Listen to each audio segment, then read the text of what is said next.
to the Leinster Hurling semi-finals. Ballyhale Shamrocks, 3 goals and 22 points. Naas, a goal and 16. Naas, of course, the Kildare Hurling champions. They've established a dynasty there with 4 in a row, and the All-Ireland intermediate champions. But they were no match, unfortunately, for Ballyhale Shamrocks. In a key stage, Ballyhale showed their class, but at the start, they damn well looked like they were. Outstanding performance by Naas. They went 6 points ahead at the end of the first quarter, and Ballyhale showing how good they are. An 18-point swing to go and win by 12. Jack Sheridan was absolutely outstanding for Naas. He had a personal tally of 12 points. An early Cathal Dowling goal for Naas had them 1-3 to 1 point ahead. And it was very clear that they were not here just to make up the numbers. They were here to go toe-to-toe with Ballyhale Shamrocks. Brian Byrne and Jack Sheridan also had goal chances. Both of them were denied by the Ballyhale goalkeeper, Dean Mason. And then by the time Ballyhale had kind of woken up, they were 6 points down to a side that everybody expected them to roll over.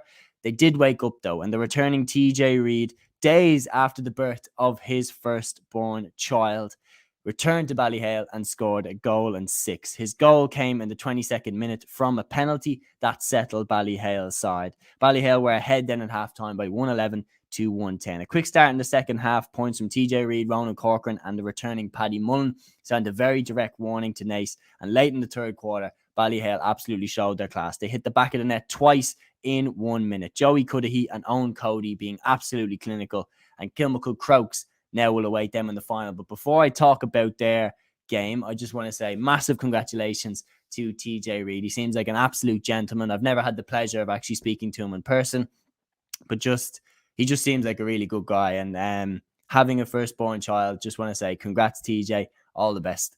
And now Kilmacud Crokes in the other semi-final. They beat St. Mullins by 124 to 112. The provincial double, which is something that is almost unprecedented, is still on the table for Kilmacud Crokes after they beat the Carlow champions in a dominant victory. A second quarter saw not only Kilmacud Crokes put space between the sides, but they were damn lucky to stay at the 15-man contingent. Bill O'Carroll was very lucky to stay on the pitch after he felled Jason O'Neill for a penalty. And then Marty Kavanagh, of all people, was the one who missed that penalty. Bill O'Carroll was then withdrawn by the Kilmacud management quite smartly on the 20th minute. In that quarter, Crokes hit a goal and 7 without reply. There is no coming back from that.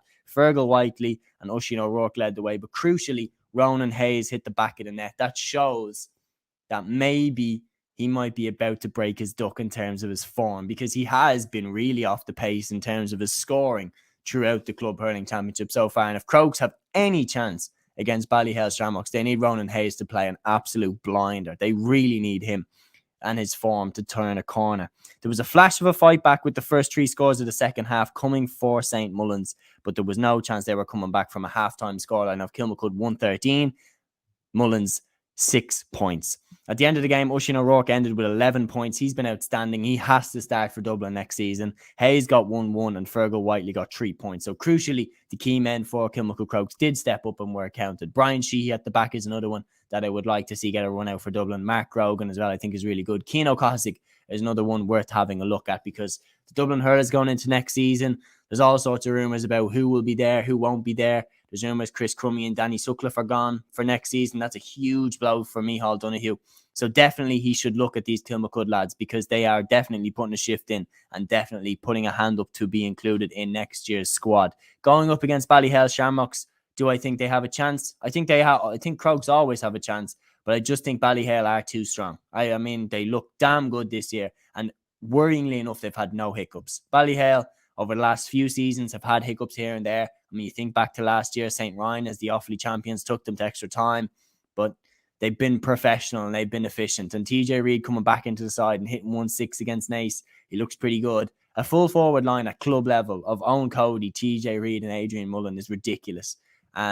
So when you think of the amount of talent that Ballyhale Shamrocks have, I see no other alternative than a Ballyhale victory. I'm going for them to beat Kilmacud in the final and end Crokes' dream of a provincial double, which would be an incredible achievement. But I just don't think it's going to happen this year.